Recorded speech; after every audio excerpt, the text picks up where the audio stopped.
আসসালামু আলাইকুম বন্ধুরা, আমি সিদ্দিকা আবারও আপনাদের মাঝে হাজির হলাম নতুন একটা রেসিপি নিয়ে। তো বন্ধুরা, খুবই সহজে শুধুমাত্র একটা ডিম আর দুটি আলু দিয়ে আজকের বিকালের নাস্তা আপনাদের কাছে নিয়ে হাজির হলাম। তো চলুন আমার রেসিপিটি শুরু করা যাক। তো এখানে আমি দুটি আলু নিয়ে নিয়েছি আর আলুগুলি ভালোভাবে খোসা ছাড়িয়ে পরিষ্কার করে ধুয়ে নিয়েছি। তো এখানে আমি আলুটি এইভাবে কেটে নিচ্ছি। তো আপনারা চাইলে এই কাজটি বটিতেও করতে পারেন। এই কুচি কুচিভাবে কেটে নিতে হবে বটিতে, তাহলেই কিন্তু এই কাজটি হয়ে যাবে। তো এখানে আমার আলুটা কাটিং হয়ে গেলে আমি এখানে পানি দিয়ে আবার একবার ধুয়ে নিচ্ছি। আলুর মধ্যে যে একটা লালচে কষ বেরিয়ে এসেছে সেটাকে পরিষ্কার করে ধুয়ে নিতে হবে। তো এইভাবে আমি নিংড়ে নিচ্ছি পুরো আলুগুলি। তো আমি একটা অন্য পাত্রে নিয়ে নিয়েছি। তো সেই পাত্র থেকে আমি আবার ওই পাত্রে নিলাম, যেহেতু এই পাত্রটা একটু বড়, তাই এখানে কাজটি করতে সুবিধা হবে, তাই আমি আবারও এখানে নিয়ে নিলাম। তো এখানে আমি একটা ডিম দিয়ে দিলাম আর দিয়ে দিচ্ছি কিছুটা ময়দা। তো আমি এখানে সাদা ময়দা নিয়ে নিয়েছি, আপনারা চাইলে গমের ময়দাও নিয়ে নিতে পারেন, তাতেও কিন্তু চলবে। তো এখানে আমি দিয়ে দিলাম জিরের গুঁড়া আর দিয়ে দিলাম লঙ্কার গুঁড়া আর দিয়ে দিলাম স্বাদ মতো লবণ আর দিয়ে দিলাম একটু গরম মশলা। তো সবগুলি উপকরণ দিয়ে আমি ভালোভাবে এভাবে মেখে নিচ্ছি। তো এখানে আবার যদি ময়দার প্রয়োজন হয় তাহলে আবার একটু দিয়ে নেবেন।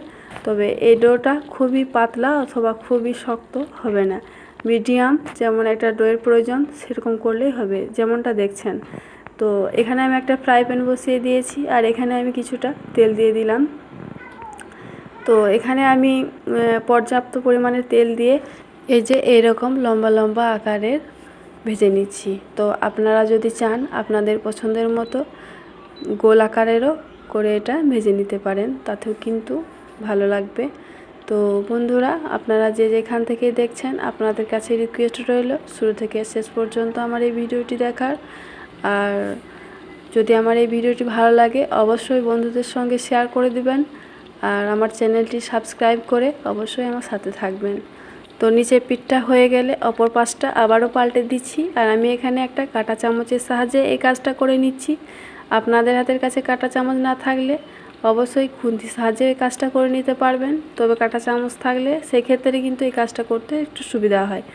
তো এভাবে আমি সবগুলি উল্টে পাল্টে ভেজে নিচ্ছি। তো বন্ধুরা, একবার হলে ট্রাই করবেন, আশা করছি আমার এই রেসিপিটি আপনাদের কাছে অনেক ভালো লাগবে। তো এটি আপনারা যদি চান বিকালবেলায় চায়ের সাথেও কিন্তু পরিবেশন করতে পারেন। তো দেখুন কত সুন্দরভাবে সবগুলি ভাজা হয়ে গেছে, আমি একটা পাত্রের মধ্যে নিয়ে নিলাম। আর এটা কতটা কুড়মুড়ি হয়েছে সেটাও আওয়াজটা শুনে বুঝতে পারছেন। তো আমি এখানে এটা হচ্ছে খাজুর গুড় আর খাজুর গুড়ের সঙ্গে আমি পরিবেশন করছি, আপনারা চাইলে টমেটো সসের সাথেও কিন্তু এটা পরিবেশন করতে পারেন। তো আজ আমি এখানেই রাখছি, আবার দেখা হচ্ছে নেক্সট কোনো ভিডিওতে। তো তখন আপনারা ভালো থাকুন, সুস্থ থাকুন। আসসালামু আলাইকুম।